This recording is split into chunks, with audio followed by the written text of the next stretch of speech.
There is a specific age where the world just decides you're no longer the main character. It's not 80, it's not even 60. For a lot of us, that expiration date starts creeping in the moment we hit our 30s or 40s. Think about the first time a store clerk called you ma'am or sir, and it didn't feel like respect. It felt like being put in a box. Like you'd suddenly been moved from the trending section to the clearance aisle. If you felt that sudden chill in the air, that feeling of becoming invisible while everyone around you is obsessed with staying fresh, I want you to know it's not in your head. Today, we're talking about the silent pressure to stay young, why we've been taught to be ashamed of our own skin, how to reclaim your power when the world tries to look right through you. We live in a world that doesn't just admire youth, it's obsessed with it. We're told that aging is a problem to be solved, a glitch that needs to be fixed with a needle or hidden behind a filter. Think back to when you were 20. You walk into a room and you feel seen. There's a social gravity that comes with youth. But as the years pass, many people describe a phenomenon known as the invisibility phase. It's that moment at a busy bar where the bartender's eyes slide right past you to the 20-something behind you.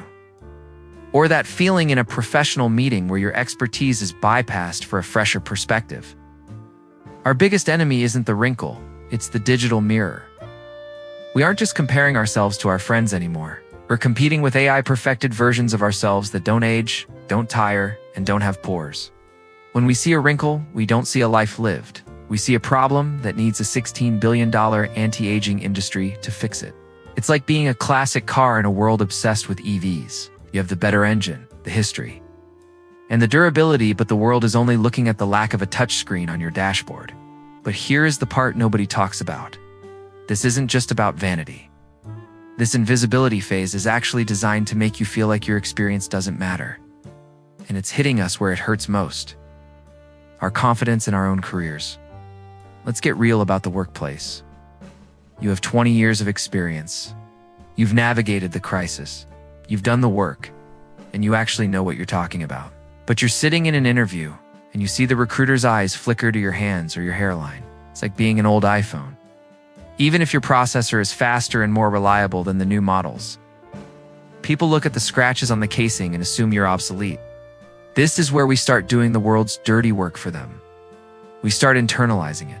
Tell ourselves, I shouldn't wear that, or I'm too old to start that business. We start shrinking ourselves to fit the small, quiet space the world has carved out for us. But if you're tired of shrinking, stay with me. Because there is a way to flip the script that turns looking your age into your greatest competitive advantage. Somewhere along the way, we were taught that our faces were ornaments, things to be looked at and judged. But that's a lie. Your body is a vehicle. Think about those fine lines. Those aren't defects. That is the permanent record of every time your kids made you laugh until you couldn't breathe. That is the map of every summer at the lake. Every hardship you survived. And every late-night conversation that made you who you are. We have to stop apologizing for surviving.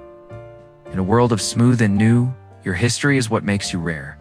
We've traded wisdom for flawlessness, and it's making us miserable. It's time to move toward body neutrality. You don't have to love every change, but you have to respect the vessel that got you this far. Aging isn't a loss of beauty, it's an evolution of power.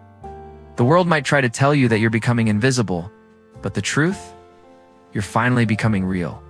You're the person who no longer needs to perform for a room that doesn't appreciate the depth of your story. Don't let a culture obsessed with the unboxing video make you feel like used goods. You aren't losing your value. You're gaining a history that no 20-year-old with a filter can even imagine. I want to hear your story in the comments. When was the first time you felt the invisibility phase? How are you choosing to show up anyway? Let's build a community that refuses to be erased. Hit like if you're done with the filters, and subscribe to join us. You're definitely not invisible here. I'll see you in the next one.